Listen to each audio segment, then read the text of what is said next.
All right, today on the bench we've got a Hpi Savage 4.6. This is just the X, it's not an XL. This is the re-release version, it's not one of the originals, and they've done plenty of updates and changes to this over the years. It's not the latest one either, they've done another one again since this one. I don't really like the look of the newest one. I prefer this one. I've had lots of Savages over the years. Quite nice trucks. They are different to a lot of other trucks out there, but I like them for what they are. I've always had fun with them. They do have lots of little quirks and issues with them, just like any vehicle does, but I've learnt to love them for what they are. This one I haven't run. I do have 6 or 7 other HPI Savages, so I use those. This was one that I bought just to keep in my collection because, like I've said in other vehicles, that I think nitros are becoming more and more rare, and I would say that they'll probably stop making nitros one day, and I'd like to just keep some in really good pristine condition just to collect, to show what the hobby used to have back in the day when they discontinue nitros, which I'd say will definitely happen one day. So this one I've just bought to keep in the box, keep in my storage, just as one day, once I've got more room, I'll have it on display somewhere, but at the moment I just keep it in the box just as a collector's item. I do have, like I said, other ones that I run. So yeah, this is the Hpi Savage 4.6. It is the X, not the XL. It's a nitro monster truck. I don't have the wheels and tyres on it because I've been keeping it in storage, but this is the wheels and tyres it comes with. Quite soft compound, quite grippy. They actually perform quite well. I've never had any dramas with the tyres on them. I quite like them. This is the truck itself. Quite large. I think they do say it's a 1/8 scale. It is bigger than 1/10 scale vehicles, but I wouldn't say it's the biggest 1/8 scale vehicle. But that's just what they are calling it. Does have a Lexan clear body. I quite like the paint job on this. I wish it had clear windows, but that's just personal preference for me. I'll pop the body off. You can see Lexan body, no interior supports on this one. It is quite a thin body. I believe it'd be quite weak. At the back they do have a cutout for all the motor and everything to stick through. You can see when it sits up in here, motor and fuel tank and everything pops through. You can start it from in here, no worries at all. Spin it around. That's a look at the front of it. Quite a nice looking truck this. I've always liked the Hpi Savage. Lots of people love them. They are like almost a cult vehicle. There's a huge group of people that love them and a huge group of people that hate them. I'm definitely one that loves them. I've always liked them. Like I said, they definitely do have their issues, but I don't think I've owned too many vehicles that don't have an issue in some way or form. Once you learn what those issues are and find ways to overcome them and parts to replace on them, you don't have too many issues with them, and you can say that about pretty much every vehicle. I don't know too many vehicles that you can buy, get out of the box, beat it to hell and back, and never break apart, and never have any issues, and just be the perfect all-round vehicle. They don't exist.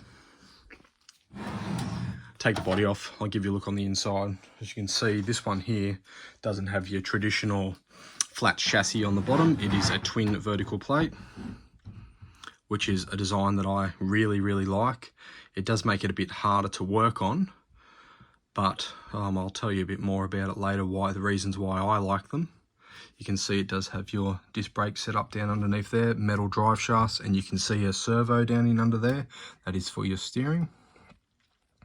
Like I said, metal drive shafts up the center and going out to the wheels. Underneath here, these here, holds it all together front and back, and they are also like a skid plate as well. They are replaceable items. You can pull them on and off, put new ones on.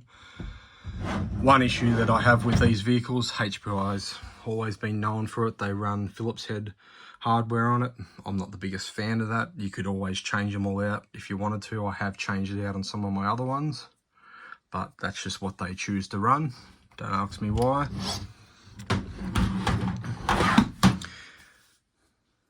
Quite chunky, quite beefy. These HPIs, my older ones actually had 4 shocks on them at the front and 4 at the rear. These ones have just gone back to the singles. My older ones, they've got a shock either side, so one here and one here, front and rear. These ones have gone with the single shock, which I kind of, it doesn't really matter either way. They've gone with a dual rate spring on these, so you can see there's a smaller spring in here for your more fine, smaller bounces, and then a stiffer, longer spring, just a dual rate. They are adjustable, but not with collars. They've got these plastic clips in and out. I haven't changed that. This is just how it come out of the box on this. They are quite large shocks. It is quite hard to show the size of them, but they are very, very long. There's my hand. They're basically as long as my whole hand. Beautiful shocks. They oil filled, really plush. The Savage always had really nice suspension. These shocks are quite popular. People use them on other vehicles as well. Just the only thing with them is that they're massive. They're really, really long shocks. One of the issues, stupid design flaw, and this being a re-release, and they've had plenty of other re-releases and models of this, but they're still doing the same design from when they first brought them out here at the front. It's a known issue with these pins down in here. That's what holds this whole front part basically together. They are just sitting in there and floating, and the way that they hold them in is just these little flat parts on your front bumper mount here. And this plastic being so flexible, as you can see, like no effort at all to flex that across, both of them. And then those pins, you take a few knocks, they just slide on out, and you start having things fall apart at the front of your truck. Stupid design. They could have done a million other things better with that. They could have put a hole through it to put a body pin through. They could have put a bolt with a nut on the end of it. There's a million things they could have done. They still haven't changed the design. People have been having problems with this since the start of them. You look it up on the internet, every single person that's had this truck's had that issue with them. There's plenty of known fixes. Most guys, what they do is just sit these where they're meant to sit, which is in there. They just get a couple of thick cable ties around this to that, just to pull these together, just so they can't separate. And then that fixes most of your problems. That's what most people run. That's what I've done on all of mine. Once you do that, you don't really have any problems, but it's just such a silly problem to have. And with them re-releasing this vehicle, you think they would have come up with a $3 fix to fix a known issue, but no, they didn't change it, so I don't know why. But yeah, if you ever did pick up one of these, that's a known thing. These just flex apart with basically no effort at all, and then these pins will just slide on out. But to combat that, like I said, just slide them back to where they should be. Put some thick cable ties, that will stop that from falling apart. You probably won't have any dramas with it. Adjustable body mounts, they do adjust with pins down here underneath. You slide them out, these will go up and down. Another painful area with this truck, I don't love it. I don't see a lot of other people complaining too much, but it's just an area that I don't love about the truck. It's the way they design this whole front mount area up here. Your battery box is under here as well, and your servos and everything's all underneath this area. There's a little switch here at the back, and you've got to frig around with it and pull this top off. It's not impossible, but it's not the easiest thing to get into. They have designed it that when you run NIM packs and stuff, which this vehicle does come with a NIM pack, you can leave it all in there and pop your leads out to charge it, so you don't actually have to remove it from the vehicle. I'll put that in later. That's a good design, I like that, but when you do need to get into things, it is not the easiest vehicle to pull things on and off, but it's not impossible. It's just one of the areas that I don't love about this. They do have these little adjuster caps down in here. This is to adjust your transmission. It does have little screw shift points and stuff that you can adjust it, because it does have a transmission that changes on the fly. It's a 2-speed, and you can change the shift points of where it changes. I've never played around with them too much. I've always just left them. I haven't had too many dramas with them. Transmission, people do have problems with these transmissions. They strip out on the inside, runs a plastic gear up on here. It's something I'd recommend changing when you get one. That's what I've done with mine, and haven't had too many dramas since I've done that. They do come with quite large nitro tanks on these. They've got fairly long run times for what they are. Cap pops off. Big block motor on this is a 4.6. They are this is mega power on this. They quite an impressive nitro motor, and they're well known to be very reliable. They run really well. Well, mine, I haven't had too many issues with them. They've always run beautifully, to start easily. They are a bit hard to start when you first get them, but I always preheat my motors before I run them. I get them up to temperature with a air gun, heat them right up. I also have one of those little caps you can put on it to run with a battery to preheat them before I run them. So I always do that. Makes them start easier, makes them run easier. It's better for the motor. I've always done that, and I've had good success with doing it that way. But if you get one of these and you're having problems starting it the first few times, what I normally do is just back the glow plug off a little bit, just to let a bit of that compression out, because these motors do have massive compression. Start it up. Once it starts running, just crank it back up, tighten it back up, and that's a good easy tip there to start it up. Starts a lot easier. If I turn it round, you'll notice on this motor there's something missing. There's no pull start. They do have like this easy start system. Easiest way to explain it, it comes with all that in the box, and it's basically almost like a power drill. Just has a battery in it. It has a long metal shaft, sticks up through the back in here. It's very hard to show. I don't know if I can get an angle on it, but you can see just down in behind here, there is an area on the motor that has like a little hole in it that has almost like what a drive shaft would go into in the back of the motor. So you get the little easy starter that has a battery in it, and it has a shaft that just sticks through here. You press the button and it will spin your motor. It doesn't have like the Traxxas ones where it powers the glow plug and spins the shaft at the same time. It purely just spins the motor around, and then you just put your normal glow plug starter on the top of the motor and it will start up.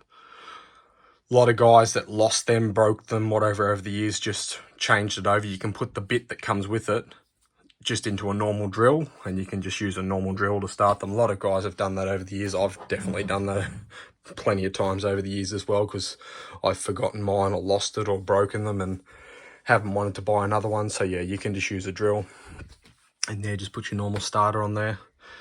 Another issue that I don't love with these Savage X's, the nitro ones, they do have a pipe on the side here. It's quite a large one, but it is a plastic one. I don't know why they choose to put plastic ones on here. For a vehicle this price, you think they'd run a metal one. What I've had problems with is if you run this vehicle a lot, especially in hotter climates, plastic gets quite hot. I've had them crack, I've had them melt, I've had them, yeah, basically where they mount, melting off. I've had all sorts of dramas with these plastic ones. Don't know why, but they still run plastic ones on it. They haven't bothered changing it.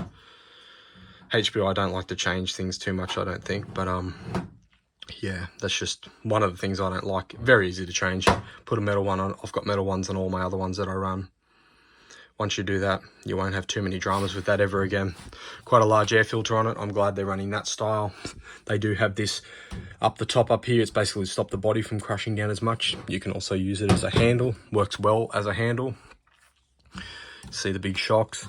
All the plastics on this quite strong. I haven't actually broken too many plastics on my Savages over the years. They've always been quite reliable. You can get RPM upgrades for Savage. There's so many parts availability for Savages. They've been a very popular vehicle over the years. Like I said, this is a twin vertical plate chassis rather than your normal flat chassis. Something I like about the twin vertical plate, it doesn't hold as much crap in the vehicle, as in mud, rocks, grass and stuff. It doesn't sit in a chassis, it just falls through. I've always found the Savage to be quite an easy vehicle to just get an air compressor, blow the stuff out, and it's pretty much clean. It doesn't seem to hold a lot of junk in here. But the downside to the twin vertical plate like this, if you do need to remove motors, get to parts and stuff, there's a lot more stuff you've got to pull apart to get in here, because it's not as easily accessible, which is like what I was saying about all in here. It's not the easiest thing to get into. If you've got to change out like a steering servo and stuff, it's a whole thing to get to. But it is the nature of this style of vehicle, and you know, I like that companies do different designs and different setups, because if every single company made every single vehicle exactly the same shape, same look, everything the same, well then what would be the point of having, you know, 20 different companies making 20 vehicles all identical? It'd be pretty boring. So I like that companies are still doing different designs. They've all got their ups and downs and good points and bad points, but that's the whole point of this hobby. Yeah, I like that this is a different design to a lot of other monster trucks. I wouldn't say this is my favorite design. I wouldn't say any other vehicles are my favorite design. I take the goods and bads with all the different designs. This is just a design that they've chosen to do on this, and I like it. I'm a fan of it. I've always been a fan. I love nitro. I always have. Plenty of people don't like nitro, but that's their choice not to like it. I've always had fun with nitro. I love the way it sounds. I love the way it smells. It's just something different. But yeah, this has just been a bit of a look at my Hpi Savage X 4.6 big block. This is an awesome monster truck. If you want to try out a monster truck, I highly recommend it. They do have a new version of this. It's a different shape. I couldn't stand the look of it. I didn't really like it. I really like this style. Beautiful looking truck in my opinion. Definitely got a soft spot for this. I've always had fun with mine. Like I said, I've got heaps of these in my collection. This is one that I haven't run. I will probably run this one day, but at the moment I'm just keeping this as a bit of a collection item. When I do want to run my other Savages, I use one of my older ones that have plenty of banal scars and damage on them. This one so far, brand new, unused, and I'm going to keep it that way for now. If there's anything else you want to know about this vehicle, leave it down in the comments, and I'll see you in the next video.